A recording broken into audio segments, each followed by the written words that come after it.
வணக்கம். ஊடக களத்தின் இன்னொரு தண்டோரா நிகழ்ச்சிக்கு உங்களை வரவேற்பதில் பெருமகிழ்ச்சி கொள்கிறேன். இன்றைய அமர்வில் எதிர்க்கட்சி ஒற்றுமையை தூண்டிய கர்நாடகா தேர்தல் என்ற தலைப்பில் அலசுவோம். வருகின்ற மே 10ஆம் தேதி 224 உறுப்பினர்களை கொண்ட கர்நாடக சட்டமன்ற தேர்தலுக்கான வாக்குப்பதிவு நடைபெற்று 13ஆம் தேதி வாக்கு எண்ணிக்கை நடைபெறுவதன் பின்னணியில் இந்த பதிவு அவசியமாகிறது. நடப்பு கர்நாடக சட்டமன்றத்தில் உறுப்பினர்களின் எண்ணிக்கையை பார்ப்போம். பாஜகவின் உறுப்பினர்களின் எண்ணிக்கை 104, காங்கிரஸ் உறுப்பினர்களின் எண்ணிக்கை 80, மதசார்பற்ற ஜனதா தளத்தின் எண்ணிக்கை 37 மற்றும் மற்றவர்கள் எண்ணிக்கை 3 ஆகும்.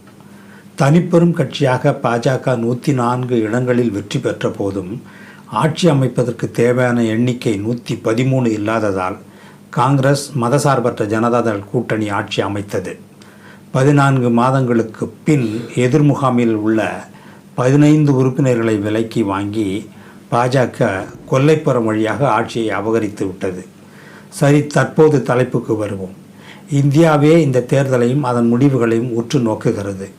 இதில் பாஜக தோற்று காங்கிரஸ் வெற்றி பெறுமானால் அது 2024 பாராளுமன்ற தேர்தலுக்கான எதிர்க்கட்சிகளின் ஒற்றுமையை வலுப்படுத்தும் என்றே அரசியல் நோக்கர்கள் கருதுகிறார்கள்.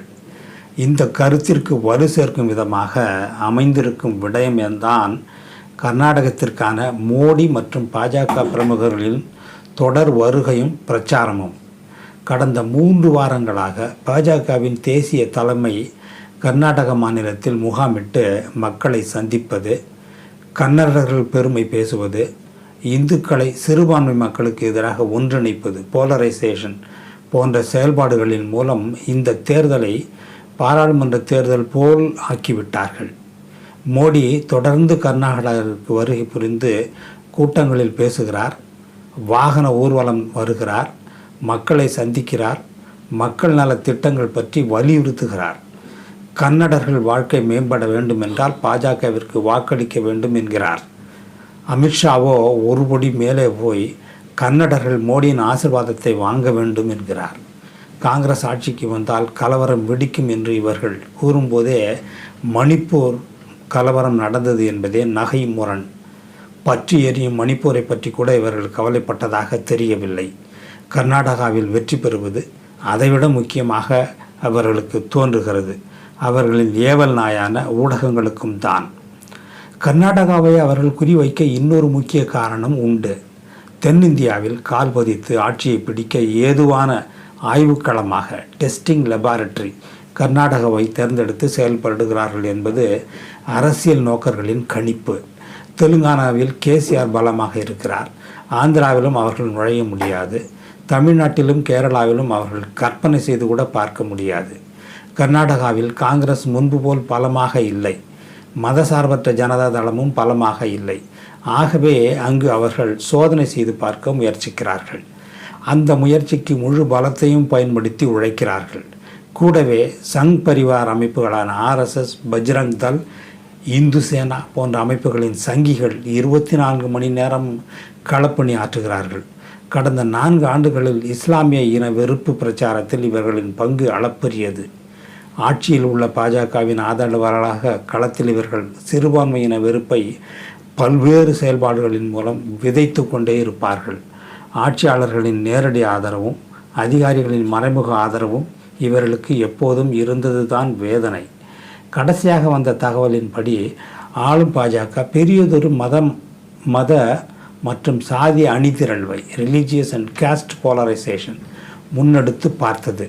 அதாவது கர்நாடகாவின் இருபெரும் சாதிகளாக கருதப்படும் ஒக்கலிகா மற்றும் லிங்காயத்து மடாதிபதி தலைவர்களை சந்தித்து தனது தீவிர இந்துத்துவ கொள்கைகளை ஆதரிக்குமாறு கேட்டுக்கொண்ட கோரிக்கைக்கு சாதகமான பதில் கிடைக்காததால் பாஜக பெரும் ஏமாற்றத்தில் இருப்பதாக செய்திகள் கூறுகின்றன.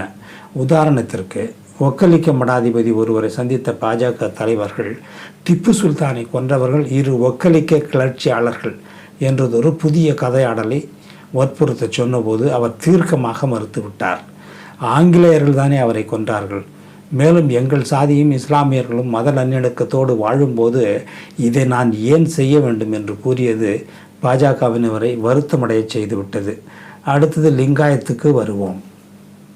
பார்ப்பனிய எதிர்ப்பு சீர்திருத்த இயக்கமாக தோன்றிய லிங்காயத்து மடங்களை இந்துத்துவ கொள்கைகளுக்கு சாதகமாக பயன்படுத்த நினைத்த முயற்சியும் படுதோல்வி அடைந்து விட்டது. லிங்காயத்து தலைவர்களான ஷெட்டர் மற்றும் எடியூரப்பா போன்றவர்களை பாஜக நடத்திய விதத்தால் அந்த சாதி மக்களிடமும் இவர்களது பாஜக பலிக்கவில்லை என்பதுதான் உண்மை. குறிப்பாக எடியூரப்பா இஸ்லாமியர்களோடு இணைந்து போகவே விரும்புகிறார். தீவிர இந்துத்துவ கொள்கைகளை திணிக்க விரும்பாதவர். அதனால் அவரது முக்கியத்துவத்தை குறைத்து விட்டார்கள். அவரது முக்கியத்துவத்தை குறைத்ததன் மூலம் அந்த மக்களது எதிர்ப்பையும் பாஜக சம்பாதித்து விட்டது. மோடியும் ஷாவும் கர்நாடகாவின் சமூக வரலாற்றை மாற்ற நினைத்து தோற்று போனார்கள் என்றே தெரிகிறது. மக்களிடம் இவர்கள் முன்வைத்த ஹிஜாப், லவ் ஜிஹாத், யூனிஃபார்ம் சிவில் கோட், என்ஆர்சி போன்ற விடயங்கள் ஈடுபடவில்லை. அரசியல் தலைவர்களே இந்த விடயங்களை பேசவில்லை என்பது கூடுதல் தகவல். அதே சமயம் கடலோர கர்நாடக பகுதியான மங்களூரு, உடுப்பி பகுதிகளில் பாஜகவிற்கு கணிசமான செல்வாக்கு இருப்பதை நாம் ஒத்துக்கொள்ளத்தான் வேண்டும்.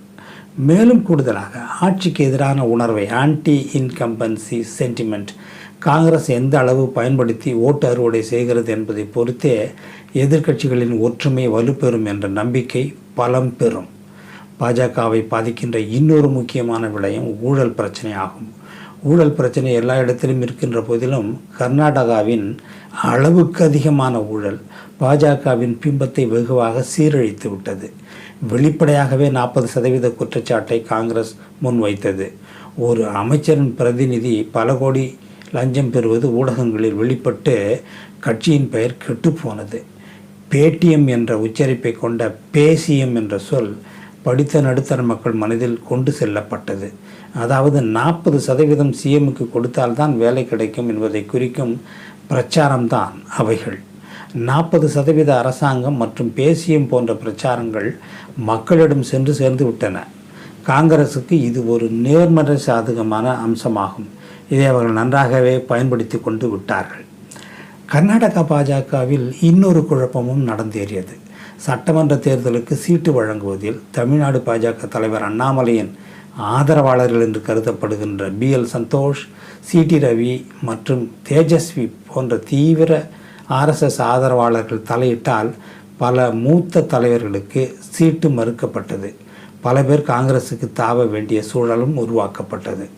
முன்னாள் முதல்வர் எடியூரப்பாவிற்கு சீட்டு மறுக்கப்பட்டு அவரது மகனுக்குத்தான் தரப்பட்டது. காங்கிரசிற்கு இன்னொரு சாதகமான அம்சம் என்று சொல்ல வேண்டுமென்றால் ராகுல் காந்தியின் பாரத் ஜோடோ யாத்திராவும் பாராளுமன்ற உறுப்பினர் பதவி பறிப்பும். யாத்திரையின் போது அவர் கர்நாடகாவில் நிறைய மக்களோடு செலவிட்டார். நடுத்தர ஏழை பொதுமக்களோடு அவர் மேற்கொண்ட உரையாடல்கள் மக்கள் மத்தியில் அவரது செல்வாக்கை உயர்த்திவிட்டது. பாராளுமன்ற உறுப்பினர் பதவி பறிப்பில் மோடியும் பாஜகவும் அவருக்கு துரோகம் இழைத்து விட்டதாக கன்னடர்கள் நினைக்கிறார்கள். இதே கர்நாடகாவில் 2 ஆண்டுகளுக்கு முன்பு பேசிய ஒரு தேர்தல் பேச்சுக்கு நீதிபதியை வைத்து 2 ஆண்டுகள் சிறை தண்டனை, உடனடி பதவி பறிப்பு போன்ற நடவடிக்கைகள் தேவையற்றது என்று பொதுமக்கள் கருதுகிறார்கள். இவையெல்லாம் சேர்ந்துதான் காங்கிரஸ் வெற்றி பெறும் என்ற சமீபத்திய கருத்து கணிப்புகள் கூறுவதாக அரசியல் நோக்கர்கள் சுட்டிக்காட்டுகிறார்கள். அறுதி பெரும்பான்மை பெறுமா என்பது காங்கிரஸ் கட்சியின் தேர்தல் நாள் செயல்பாடுகளை பொறுத்தே அமையும். தமிழ்நாட்டிலிருந்து காங்கிரஸ் தொண்டர்களும் VCK தலைவர் திருமாவும் தமிழர் பெரும்பான்மையாக வாழும் பகுதிகளில் வாக்கு சேகரித்தார்கள் என்பது குறிப்பிடத்தக்கது. என்ன நடக்கும் என்பதை தெரிந்து கொள்ள 13ஆம் தேதி வரை பொறுத்திருந்து பார்க்க வேண்டும்.